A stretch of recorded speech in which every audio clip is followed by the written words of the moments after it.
Hey everyone, it's Jason. Welcome to an unboxing for Dice Throne Season 2. So this will be the full big box, which will go through all 8 characters here. So you can buy this in separate 2-packs. I don't know which 2 are packaged together off the top of my head. But you can also buy the big box, which holds all of them. And that's what we're going to go through, so each one. I've already done a how to play video, which I will link in the description. So I'm not going to go through the basics of the game there, just so we can spend more time hopping in and actually looking at the characters for not spending, 15, 20 minutes going over that. Alright, so without further ado, let's look at our first character. We have the Vampire Lord.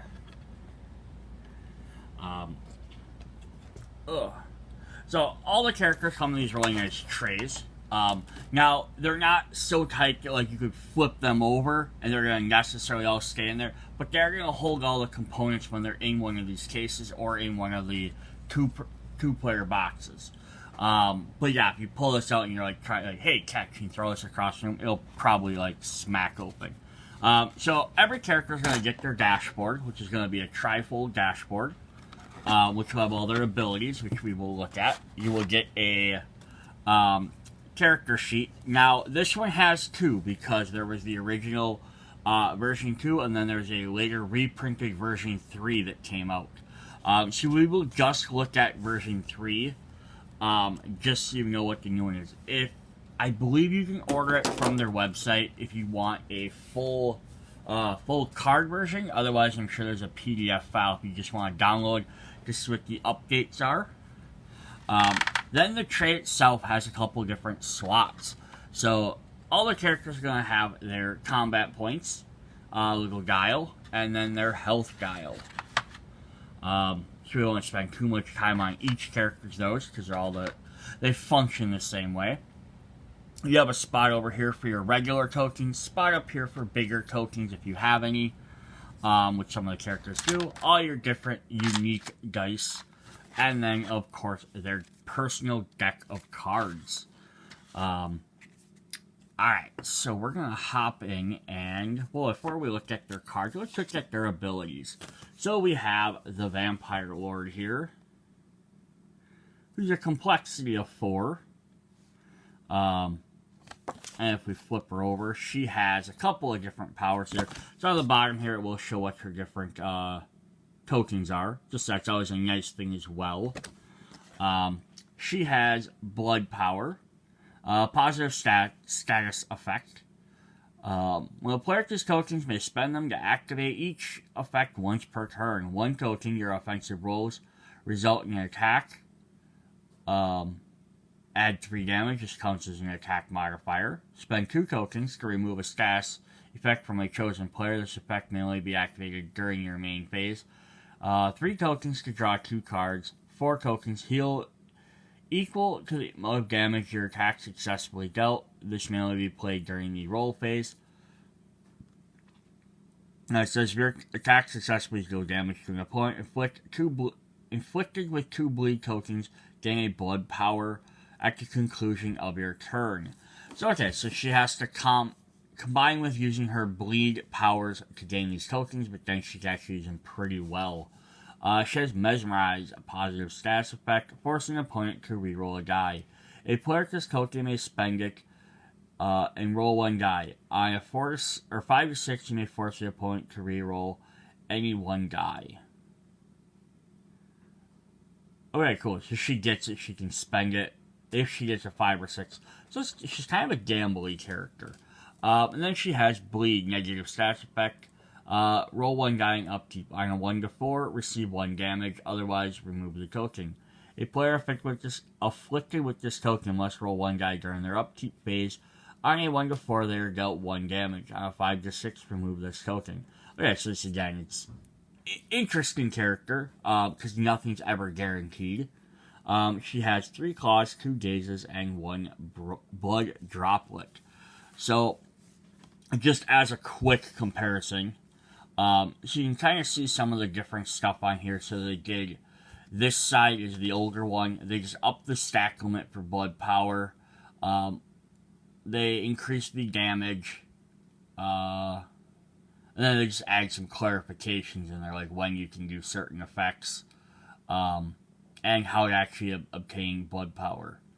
Because it looks like they didn't really state it on there. That's kind of what they just did with some of this stuff on these updates, is they just specified it. They didn't change how the character works. They probably just improved some things they decided. And then they have all the different clarifications. So, cool. Let's take a look at her board, and then we can take a look at all her cards.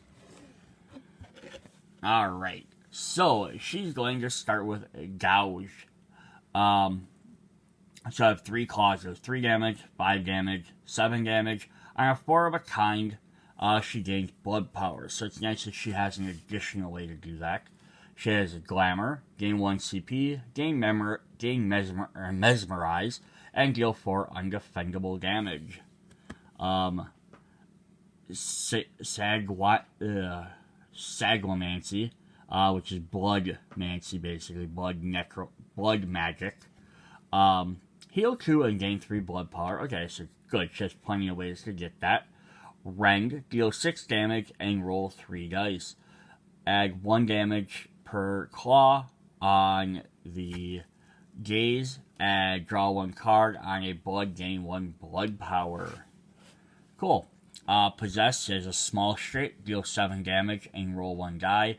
On a claw, inflict bleed. On the other 2, gain a mesmerize. Bloodthirst, gain 2 blood power, then deal 5 undefendable damage. Blood magic. Large straight, gain blood power, inflict bleed, then deal 8 damage. You may spend mesmerize to make this undefendable damage. And then she does have a defense ability. Immortal Flesh, 3 dice. 2 claws, inflict bleed. 2 gazes, gain blood power. And then steal 1 health per blood rolled. Alright, so cool. So she has some definitely interesting abilities. She's going to utilize that blood power a lot. Her ultimate ability is Exsanguinate. Search your deck for any 1 card, put it into your hand, then shuffle your deck. Gain 2 blood power, and then deal 10 damage. So that's pretty cool. So she gets to find exactly what she needs. Awesome. So, then let's take a look at her cards here. So, first of all, we're going to have... if I can get to them. The cards that every character is going to have. So we're going to kind of fly through these a little bit quickly, and then we're not going to go through them for the rest of the characters, because every single character has these basic cards. We have 6-it. Says change the value of 1 of your dice to 6.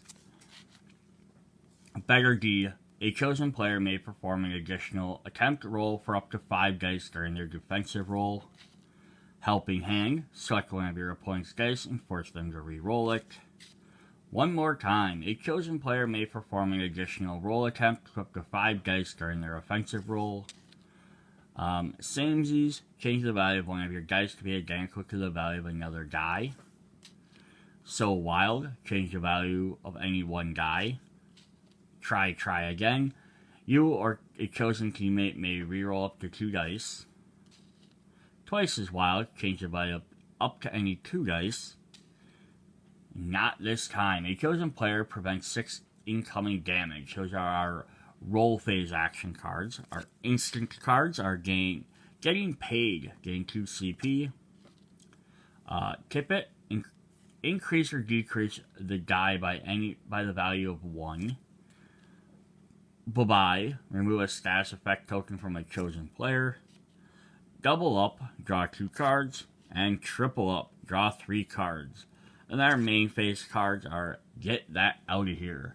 Remove a status effect from a chosen player. Vegas, baby. Roll 1 die, gain half the value of CP. What status effects? Remove all status effect tokens from the chosen player. And finally, Transference. Transfer 1 status effect token from a chosen player to another chosen player. So again, these are the cards every single character will have, so we're not going to go through them for every character. But let's take a look at the upgrades. Alright, I'm going to reset my camera. Alright, so we have our card here. I'm going to place it on the thing so we can see it next to the original. So you can kind of just easy clarification on what the differences are. So upgraded Gouge 2 keeps the same damage, 357, but adds a 3 of a kind instead of a 4 of a kind, so it's a little bit easier to get. Then if we upgrade it another time to Gouge 3, now it does 4, 6, and 8 damage, which keeps that 3 of a kind. Then if we flip over here, we have Glamour 2. Gain 1 CP, gain Mesmerize, and deal 5 undefendable damage, so ups your damage by 1, but also adds the Influence ability. Gain a Mesmerize and bleed 2 on chosen opponent. So those are always very helpful to get. Then if we squeak down here for our Saglomancy, we have Saglomancy 2, which lets us now heal 3 and gain 3 blood power, so a little bit better healing. But we also gain the Presence effect ability. Gain 2 blood power and draw 1 card. I love the upgrades in these games because it's essentially if I'm trying to get Saglomancy, you know, and oh crap, I rolled other stuff, I have more options. That's the fun part when they keep doing that. Then if we up Rend to Rend 2, still deals 6 damage, but now I get to roll 5 dice instead of 3. It still adds 1 damage per claw, draw 1 card, or gain 1 blood power, but it lets you roll 2 extra dice, which can definitely make a difference. Then, if we flip over to this side, and my box is in the way, we have Possess level 2, which is a small straight yet, but now it does 8 damage. It just automatically inflicts bleed without having to worry about getting a claw, or you can gain a Mesmerize. Yeah, so it's kind of interesting because it's you're gonna gain it regardless. So it's either one you can get. So it's kind of neat. Rather than having to roll a dying hope for the gamble on which one you would get, you just get whichever one you need. That's kind of cool. And then draw blood, gain 2 blood power. More ways to gain blood is not a bad thing. Then we have, actually going to scoot down here to Blood Magic 2. Large straight, gain blood power, inflict bleed, and then deal 8 undefendable damage. So rather than having to spend a token to do it, now it's free. So not like super different, but not having to spend an extra token to do something is always help. But then we also get Dash, deal 5 undefendable damage. And if we go back up to our top one, we're going to have Bloodthirst, which is going to level up to 2. And have Bloodthirst 2, gain 3 power, blood power instead of 2, then deal 6 damage instead of 5. But it also adds Hemorrhage. Inflict 2 bleed and deal 2 collateral damage to all opponents. That's actually kind of fun too, getting to hit multiple people. Then our last upgrade is going to be Immoral Flesh 2. Now you roll 4 dice instead of 3, but the abilities stay the same. So inflict bleed, gain blood power, or steal 1 health, but the extra dice will definitely help you achieve those easier. Awesome. So that was her her upgrade cards, and then now we will take a look at her regular cards. So we have her main action. We have Consume Blood, spend up to 2 blood power, then gain 2 CP per blood power spent. Hey, you're gonna spend it anyhow. Why not gain extra power for doing it? Bloodletting, gain 1 blood power and 1 CP. Dark Omens, gains Memorize and 2 blood power. Inflict bleed on a chosen opponent. Her roll face cards, we have Blood Boil, add 1 damage. Additionally, add 1 damage more per bleed token on the opponent you are attacking is inflicted with. Okay, that's cool. Limb from Limb. Roll 5 dice, add 1 per claw to the total damage. If at least 3 was added, inflict bleed. And then she has an instant, which is Blood Flow. Gain 1, or roll 1 die, then gain half the value as blood power. So I'm gonna look at Blood Power again really quick, just because it is effective on a lot of these cards. So purchase tokens, you can store up to 5, so you're gonna want to spend them fairly frequently. Can activate them once per turn. You can spend them to activate each effect. So if you had 4, you could activate each one, or you could activate multiple during a turn. So we have 1 token if your offensive roll add 3 damage. Okay, so you can add some damage very easily. 2 tokens lets you remove status effects from a chosen player. So this is kind of nice because it helps you remove positive effects from your opponents or negative effects from yourself, or you can help heal an ally possibly. Drawing cards is always helpful, help you get your upgrades quicker, which she has some good upgrades. And 4 tokens, healing amount equal to your successful attack. Cool. Yeah, so getting these definitely gets you some nice good advantages to spend a bunch. Alright. And that was our Vampire Lord. Alright, let's check out our next character. Alright, up next we have Seraph. So, almost the opposite of the Vampire Lord. Demon-y character, holy character. So she's definitely going to have some interesting abilities. So if we take a look at her back of her card here, she has a complexity of 3. There's a list of all her different tokens. So she has a bunch of different ones. So let's take a look at what they all do. We have Flight. Positive status effect. Roll 2 dice to dodge or make undefendable. A player with this token may spend it at any time during the roll phase. Once spent, roll 2 dice. If a 6 was rolled, activate this token. If activated on the offensive roll, this player attacks become undefendable. If activated during the defensive roll, ignore all incoming damage. So, definitely nice. Getting to roll a 6 out of 2 dice might be very hard. But that's the whole point of this game, though, is you use these other cards you have to let you adjust dice rolls and all that stuff. We have Blinding Light, negative status effect. Roll 1 to fail or reduce attack damage. Next time a player inflicted with this token concludes their offensive roll phase, they must remove this token and roll 1 dice. On a 1, their offensive roll phase has no effect of any kind. On 2 to 3, the damage dealt for the remainder of the roll phase is reduced by half. Well, that's definitely fun. I like how it's 1, 2, and 3, so it's not even like a 6 or anything. Cleanse. Positive status effect. Remove 1 status effect. Player with this token may discard at any time to remove a single status effect from themselves. Then she does have 2 unique ones, which are kind of cool. So they're always, unique ones are shaped differently, instead of being the little circles. Holy Presence, unique status effect, deal 1 damage to all opponents. During their upkeep, a player with this token deals 1 damage to all their opponents. This token may not be transferred by any means, but can be removed. Okay, cool, so just being on her, she can keep getting them, and she can have up to 2 of them. And then the Blessing of Divinity.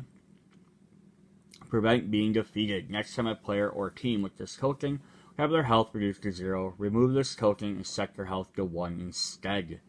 This token may not be removed or transferred by any other means. And then her dice, she has 3 blades, a wings, a cross, and an angelic pendant.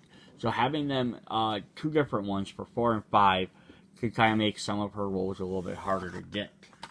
So if we look at her components here quick, we have her health dial there, her CP dial. There's her 2 different tokens, so you can see they're different shaped versus her regular ones. And then her dice, which are kind of like, kind of like marbly white. And there's her regular deck of cards. So, alright, let's take a look at her abilities. We have, let's see if we can zoom in on these a little bit better. We have Holy Blade. Deal 5 damage. 6 damage or 7 damage. Glorious. Gain flight and then deal 6 damage. Purify. Choose a player. That player opponent If that player is an opponent, deal 5 undefendable damage. Otherwise, heal that player 4. Ooh, that's kind of cool. Additionally, may remove a status effect from that player. Holy Smite. Roll 4 dice. Deal 2 damage for each blade of undefendable damage. On a flight, gain a flight token. On a cross, gain a cleanse token. On a shield, which is also called Angelic Pendant, gain Blinding Light. So that's kind of neat. You roll 1 of each dice, you gain a bonus for each dice you get after that. Up top here, she has a small straight, which is Triumphant. Deal 6 damage and roll 1 die. On blades, deal 1 damage. On wings, deal 2 damage. On cross, deal 3 damage. On pendant, attack becomes undefendable. That's kind of neat. So you get some different options on what you do. So the harder it is to get it, the more it's going to do.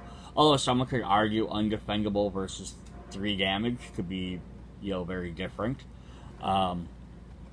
Highest power, gain flight and holy presence, inflict blinding light, and then deal 8 damage.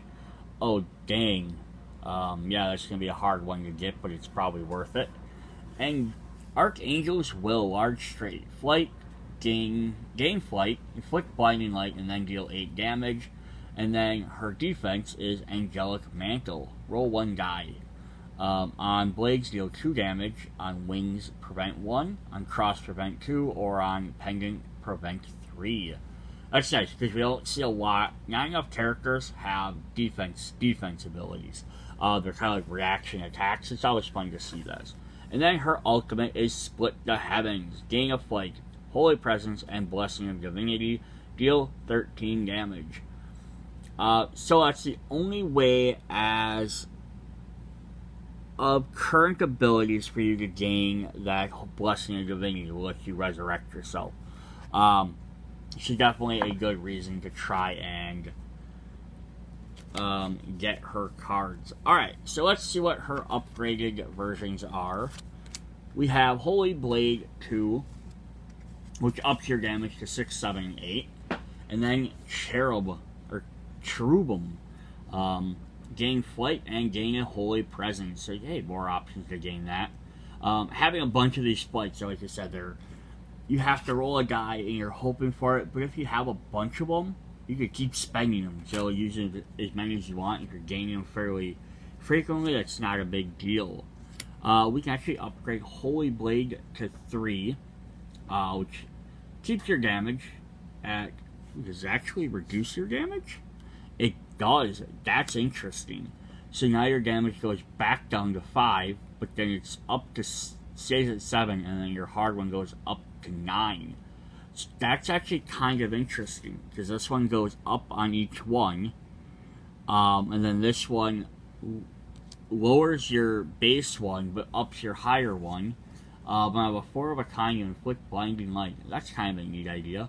And then Cherubim 2 as gain a cleanse, flight, and holy presence.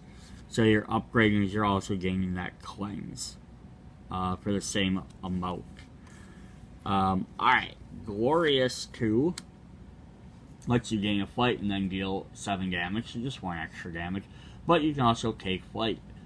Chosen player gains flight, dealing 3 undefendable damage. So all the flight you're going to get with this character. Alright, then we're going to scooch over to this side. We got Triumphant 2, which is our small straight, deals 8 damage instead of 6. And then everything else stays the same. So this does more base damage, and your rolls aren't really affected. And then if we go down to this one, we have Archangel's Will 2, our large straight, gain flight, inflict blinding light, and deal 9 damage. Doesn't up it much, but it also lets us get Heaven's Blessing. Chosen player gains 2 cleanses and 2 flights. So yeah, she's going to help you able to dodge stuff, or keep status effects off you. She's, again, angel character. She's very good at healing or keeping you protected. Alright, then if we go back to this side, we have Purify 2. So up here, if the player's an opponent, they do 6 damage, or now you can heal 5. I didn't think that would go up too terribly much, but, 1 extra point can always make a big difference. Holy Smite 2. Still roll 4 dice, deal 2 damage, gain 1 fight, gain 1 cleanse, and inflict blinding light. So that's actually kind of interesting. The top ability did not change at all. Oh, it did change. So you roll 4 dice, and then you gain 1 token per each flight or cleanse. The first time you only gained a flight or a cleanse at period. If you had rolled 3 crosses, you only gain 1 cleanse. Now you can gain 1 per each one. That's actually pretty cool.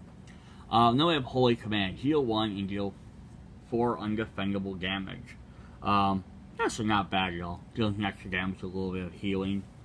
Can't argue with that. Then if we come up to this quarter, should probably rearrange these cards so they're in order when I do this, but highest power 2, gain flight, holy presence, inflict blinding light, deal 10 damage, so 2 more damage.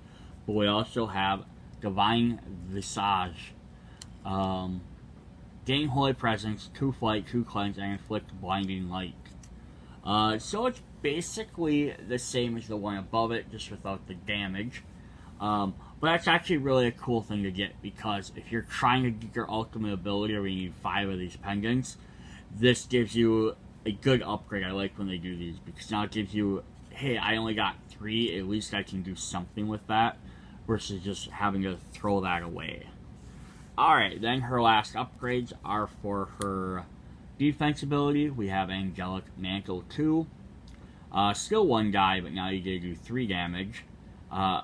Gain flight or prevent 2 or 3 damage. So you lose that ability to prevent 1, but you gain flight, which is potentially better. Because again, we look at flight here. It says, once spent, if a 6 was rolled, it becomes undefendable, or you can ignore all incoming damage. So, potentially able to just keep spending flight tokens to prevent all damage is better than preventing only 1. Then we have Angelic Mantle 3, so upgrades a second time. Still does 3 damage now, from the upgraded version. Gains flight, does 2 damage, but now prevents 2, now prevents 4 on the pendant, but you may also choose to reroll this die 1 time. So that's actually even better, because now if you don't like what you've got, you can at least have a chance to do something else. Alright, then let's look at her signature cards. Zoom back out just a little bit. She has 2 of the skies. A chosen player gains flight. Divine Intervention, gain Holy Presence, inflict blinding light on a chosen player. Chosen player gains 2 flight, and chosen player gains cleanse. So this costs 4 CP, but it is going to give you a lot of tokens. Then she has Angelic Combat, attack modifier, roll 1 die, add 3 damage, gain flight, gain cleanse, or gain Holy Presence. Cool. And Smoke. Roll 5 dice. Add 1 per blades to the total damage, and on a pendant, inflict blinding light. That's actually pretty cool. And then blinding light again says offensive player has to roll it. If a roll of 1 has no effect, on 2 to 3, any damage dealt is reduced by half. So getting that blinding light a bunch of times, and you're basically, with this character, you're going to be trying to either use flight to prevent yourself from taking damage, using blinding light to try and reduce their damage. Then you have a little bit of healing there. So you're kind of going to be the back, just sort of like dodging attacks, and then maybe coming in and doing a little snipe attacks with these little minor damage. Like lots of her stuff does, lower damage, I think, than versus some of the other characters. But she can also dodge and heal a lot better. Definitely cool. So that is the Seraph. So that is our second character. Alright, let's hop into the third one. Alright, our next character up is the Artificer. So now we're going to get a mechanical, or science-based character, which is kind of cool. We just had some, like, mystical, I guess, type character. So he's a level 6, so he's going to be a little bit harder. He does have a hero setup. He starts the game with 3 synth. If you have more than one opponent, begin with 4 synth instead. So there's some different tokens down there. Synth, and some bots. So let's take a look at what all of these do. So his... he has synth, positive status effect. Spend during the main phase 2 tokens to build a basic bot, placing it on the Artificer, or 3 tokens to upgrade a basic bot to advance, flip the token, and then spend them to activate bots, 2 to activate a basic, or 1 to activate an advance. So upgrading your bots, building bots and upgrading them are going to be the core thing that this character is going to do. And since you start with 3 or 4 of them, at least you can, fairly quickly build one, at least on your first turn, maybe 2. He's also going to have some nanites, some negative status effects. Deals damage based on the number of nanites. When detonated, remove all tokens and deal damage based on the number of nanites on each player. 1 nanite is 1 damage, 2 is 3 damage, and 3 is 5. During upkeep, a player rolls 1 per nanite. If they are afflicted with, on 6, remove this token. Okay, so that's kind of neat. So, like, they can build up, but you have maybe some effect that's going to let you detonate these. But at least during each turn, a player has a possibility to keep removing them. So you kind of have to decide it's better to have more nanites build up because they do more damage, but you don't probably want to wait too terribly long because they might remove them. Then he has 3 different bots here. The Nanobot, the Shockbot, and the Healbot. These are all companions, so they're all going to have different shapes. And that does show their little synth counter on there. And if we actually look at the tokens, so if we grab, like the Shockbot here, he has this 2, and then if we flip him to his advanced side, he has a little bit different artwork. You can see he has 4 claws now. But he also has 1 symbol on there. And that's, again, just show up at the top that it's going to cost to activate them, 2 or 1. So once you have them out, it's just a quick reminder, so if you're trying to figure out which side is which. And we'll look at the other 2 in just a moment. So we have the Nanobot. You may activate this bot during your upkeep. Upon activation, detonate all nanites. Okay, so cool. So as long as he's out, players don't have to worry about that. The Shockbot, on your offensive roll results in attack, you may activate this bot. Upon activation, increase the damage by 3. This bot may never be activated twice in 1 turn. And then the Healbot. You may activate this bot up to 2 times after being attacked with at least 6 damage. Upon activation, roll 1 die. On a wrench, heal 1 damage. On a gear or bolt, heal 2 damage. It's just kind of neat. So you're going to want to try and get each of these out. And then save up to keep spending their abilities. But since they're not going to be spent constantly, you're probably going to have them ready to go. His dice are 3 wrenches, 2 gears, and a bolt. Let's look at his components quick. So, of course, we have his health counter there. He's playing with a healing bot. And his combat points, which he has some, looks like some coins. His dice up there, so kind of like a marbly blue, which are kind of cool. These look very metallic-y. All his different synth and nanite tokens. And then his different bots. So we looked at this one already. There's his basic nanite, and then if we flip him over, getting some little tubes up there at the top, and then the basic Healbot. We flip him over, getting some extra things protruding off the side. Definitely neat. Okay, so those are kind of cool. So there have to be certain different ways to get rid of them. Otherwise, that's kind of going to be a pain for people. Alright, so let's look at our actual character abilities. We have Spanner Strike. 3, 4, and 5 damage. Roll 1.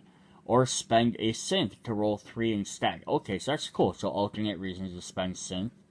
On a wrench, add 1 damage. On a gear, add 2 damage. On a bolt, add a synth.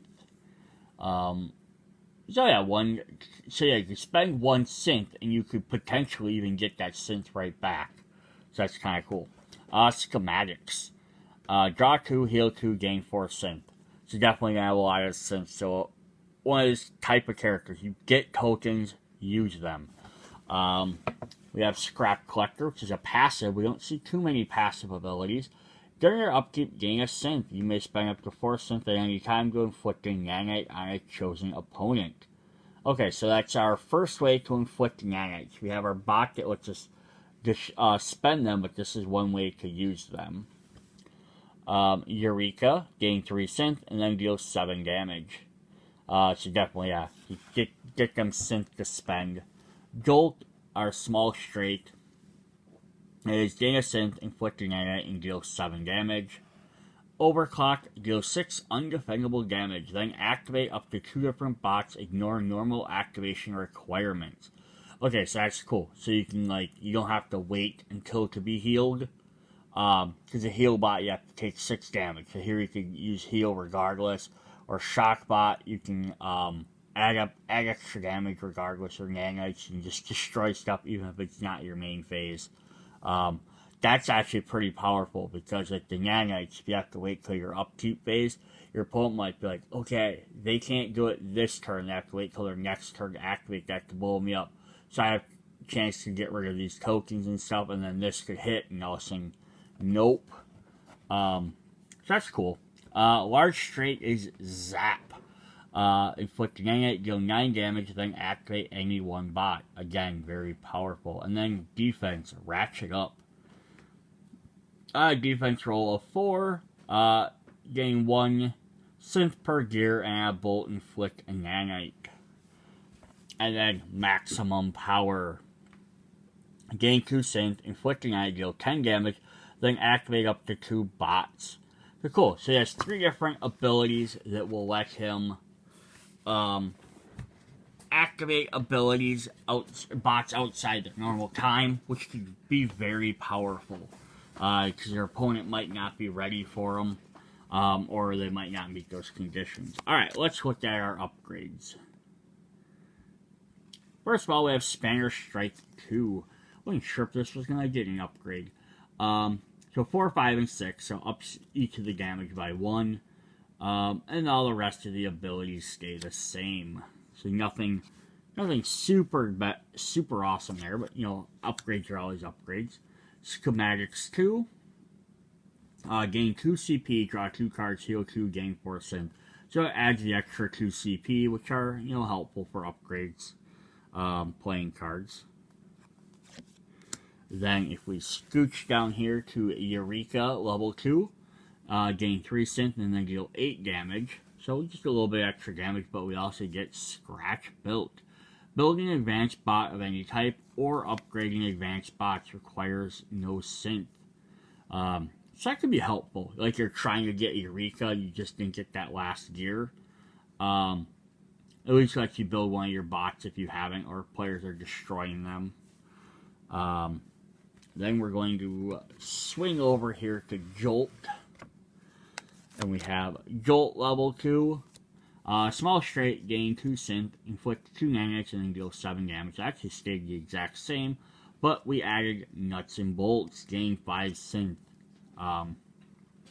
which is very helpful. Then if we scooch down to Zap level 2, so large straight, gain 2 synth, and inflict nanite, deal 9 damage to activate any bots. Now we also gain more synth for that. And then swarming bots. Deal 5 damage, add 1 damage for each bot you have built. Cool, so I could do up to 8 damage. Not bad at all. Then our next one up here, it jumped back around. Overclock 2. Inflict Nanite, deal 6 undefendable, activate up to 2 bots, so adds inflicting nanites. Which again is good because if you inflict that bot, you can actually activate that nanite you just placed. And power up, inflict 3 nanites on a chosen opponent.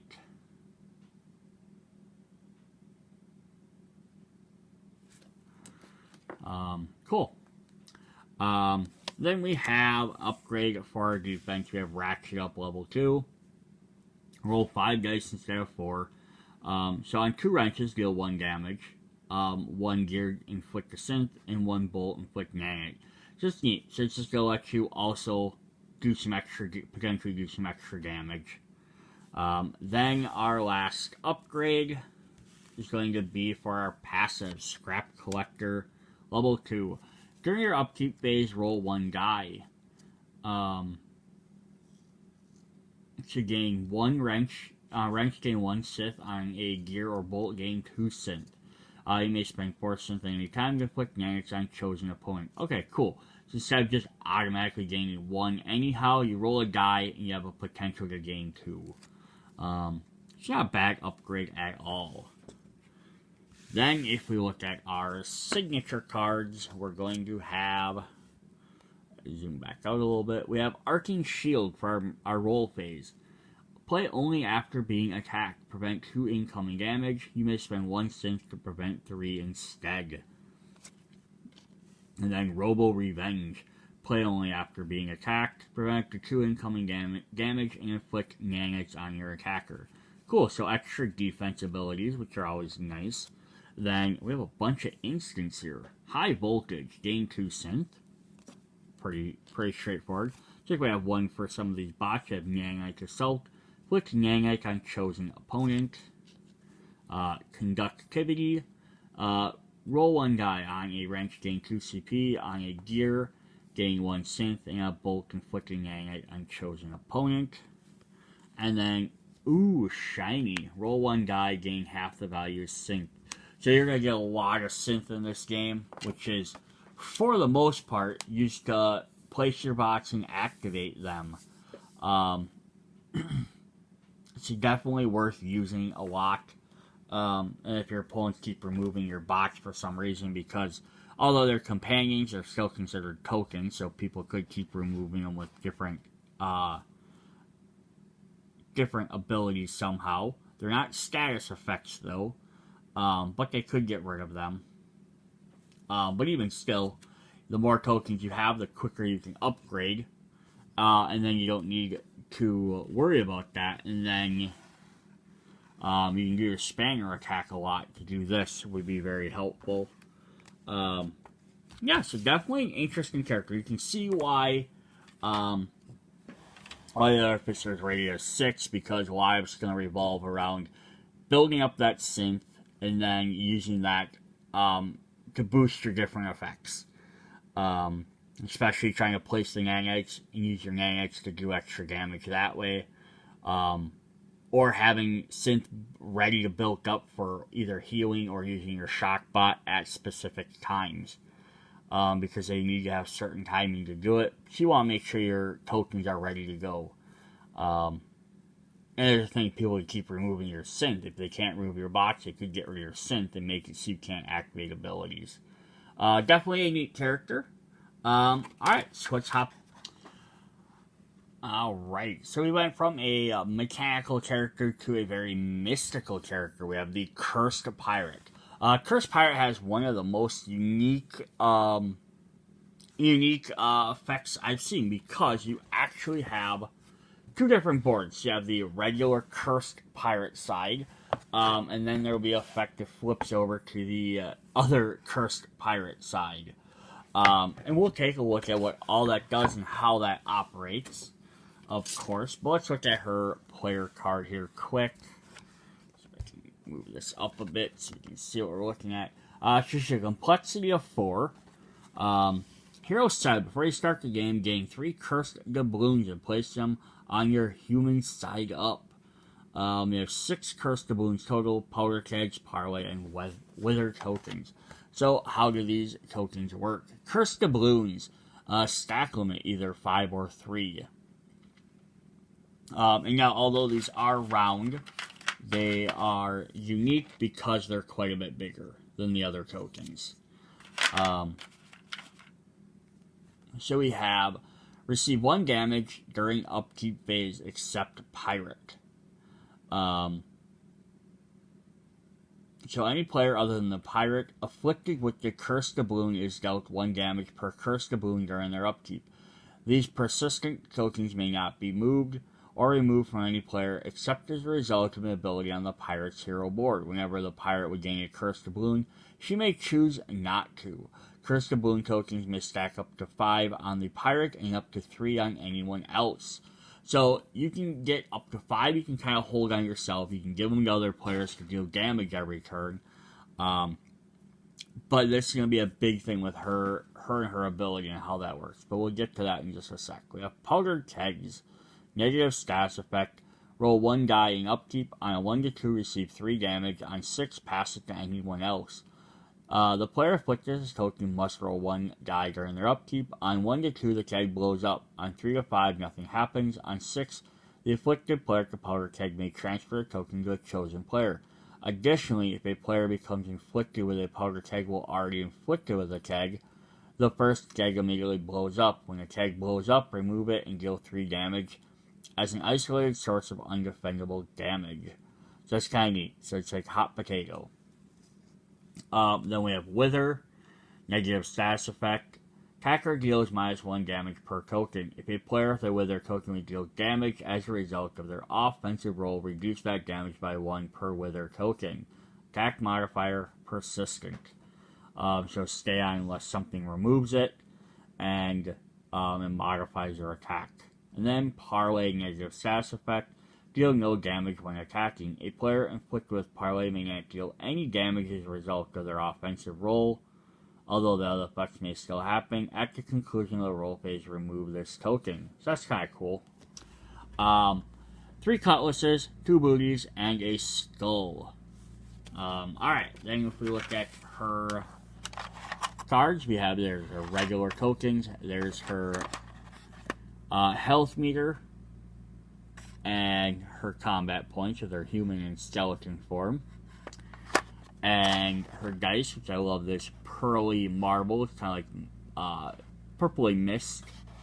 Looks really cool. The dice are always awesome in this game. Alright, so you're going to start with the top abilities. We're going to start with her passive. It says, at the conclusion of your turn, remove a cursed doubloon. If you don't have any cursed doubloons that you can remove, flip your hero board over for the remainder of the game. So this is the whole thing with the cursed doubloons. Is she can gain them, she can hold on to them every turn, she has to get rid of one.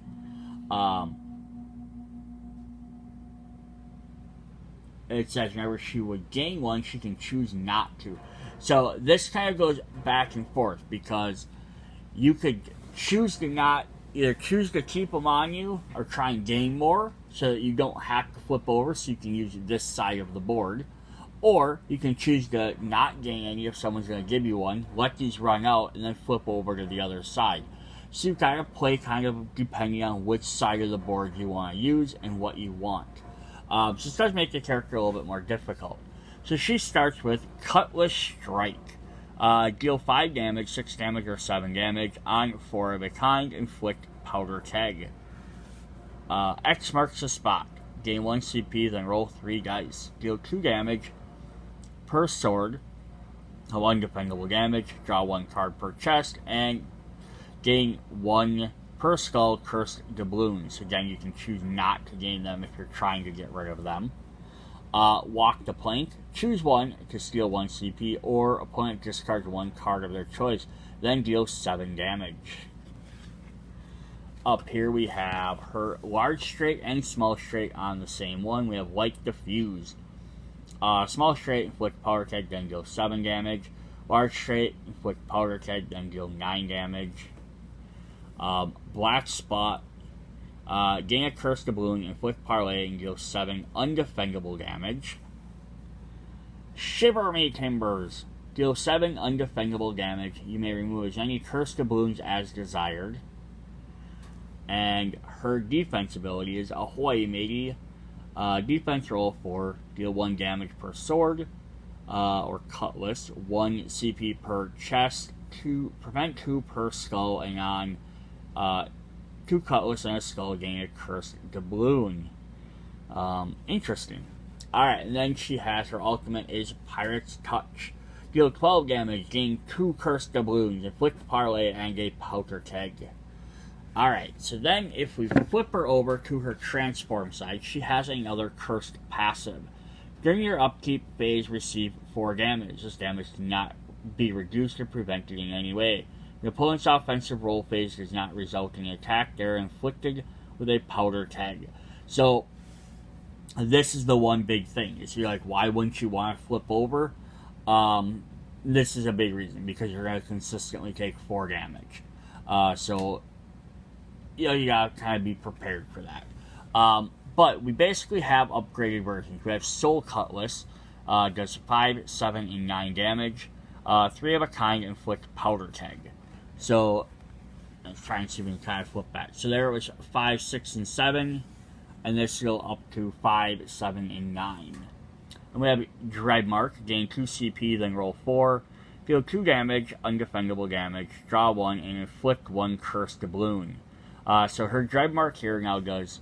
These are essentially her upgrades. These are on her other side. This is kind of an interesting character for that reason. So, gain 2 CP, then roll 4 dice. So the other Dreadmark, or the other is X marks the spot, is you gain 1 CP and roll 3 dice. So it does a little bit more. And then if we look down here, we'll drop down to Abysmal Walk. So it does steals 1, opponent discards 1 card of their choice, inflict wither, then deal 8 damage. The other version did 7 damage, and they had to steal or discard. This one forces them to steal and discard and gain wither, so you can see it's quite a bit more powerful. Then we have There She Blows, or Small Straight and Large Straight. Inflict wither, powder keg, and deal 7 damage. Or inflict wither, powder keg, and deal 10 damage. Light Diffuse then was instead, before it was just powder keg and it was 7 and 9. So you can see how they kind of went up. A little bit of extra damage and inflicting that wither. And you notice there's no wither on her human side, there's only wither on her pirate or on her skeleton side. Black Soul, inflict parlay, powder keg, and wither, and then deal 8 undefendable damage. Black Spot just gains a cursed doubloon and parlay. So it does more damage and inflicts more stuff. I also like how the artwork on these cards are, on the upgrades are like, so there's her human form and then there's her skeleton form. So it's kind of cool. Her new one here is the Shivering. Deal 8 undefendable damage. 1 damage for each cursed doubloon that opponents are inflicted with. And then her original one was deal 7 damage, and you may remove cursed doubloons. Of course, now here's the thing: is once you flip over to your ghost form, your skeleton form, however you want to call it, you have no reason to keep cursed doubloons on you. So at that point, you may as well try and just keep giving them all away. We have Avasti. Deal 1 damage per cutlass, gain 1 CP per chest, prevent 2 per skull, and then inflict cursed doubloon. So then her regular one, Ahoy Matey, stays basically the same, except you can gain a cursed doubloon instead of inflicting it. And then the ultimate for the ghost is Cursed Touch. 13 damage, inflict parlay, cursed doubloon, and wither. In additional, inflict powder tag onto 2 chosen opponents, which could be very dangerous because if you inflict them on someone you've already inflicted a powder tag on, it will blow up. And her original one was 12 damage, powder tag, parlay. So this adds, powder tag on another player, cursed doubloon, and wither on an opponent. And does 1 more damage. Yes, that's definitely an interesting character. Now, the rest of her cards she has no upgrade cards because, again, you're upgrading by switching to the other side. So that's actually a neat board effect there. So we have Yo-Ho, inflict power tag on chosen opponent. Alternatively, that opponent may choose to roll one die instead. On 1 to 2, nothing happens. On 3 to 6, they're inflicted with powder tag and wither. So that's a gamble for them, right? Light it up, inflict powder tag on chosen opponent. So he sort of tosses tags around. Inflict powder, feed the fish, inflict powder tag on up to 3 different opponents. Now again, personally only have 1 at a time, because as soon as they get it, it deals 3 damage to them. Or they have to worry about it potentially blowing up on their turn. Pirate's Life, gain 1 cursed doubloon. If your board has been flipped, heal 3 damage instead. And then High Stakes, roll 2 dice on a chest, draw 2 card, and gain 2 CP. Crow's Nest, choose an opponent to roll 1 die. On a Cutlass, examine their hand. On a chest, they discard 1 card of their choosing. And on a Skull, they discard 1 card randomly. Discarding randomly always sucks. Truce, inflict parlay on a chosen opponent. Pillage, steal 1 CP from chosen opponent. Receive 1 damage, then inflict Wither on a chosen opponent. And Swashbuckle, roll 1 die on Cutlass, deal 2 damage to an opponent. Chest, draw 2 cards. On Skull, inflict powder tag on a chosen opponent. Then she has some action roll phase cards. Ransom, select one of your opponents. They must pay you 2 CP or else re-roll that die. Kind of a fun way to do that. Run Ya Through, roll 5 dice, add 1 damage per Cutlass to the total damage. At least 3 were added, inflict powder tag. And then Sharkbait, add 2 damage to your damage attack. And then she has a couple of instances. Batten down the hatches. Which has, if you have any cards, discard them, then draw 4. And then finally she has cursed cards. Choose 1, draw a card, or receive 2 damage and draw 2 cards, or receive 4 damage and draw 3. Yeah, so a very interesting character because you don't have your typical upgrades that you have to worry about spending, but you have to manage when you want to flip over with that cursed ability. Because once you flip over, everything's automatically upgraded, but you're also gonna instantly take 4 damage every turn. There are a couple. You do have your 1 card that can heal you, but that's really the only way to heal you. Yeah, they have no other healing effects on any of their other abilities. So basically, you're playing that. You're gonna have to play that very defensive game. It's like, when is it appropriate for me to flip over where I can maybe use my cursed side to finish off the opponents, versus, just go. You can try and flip over like very early on if you want.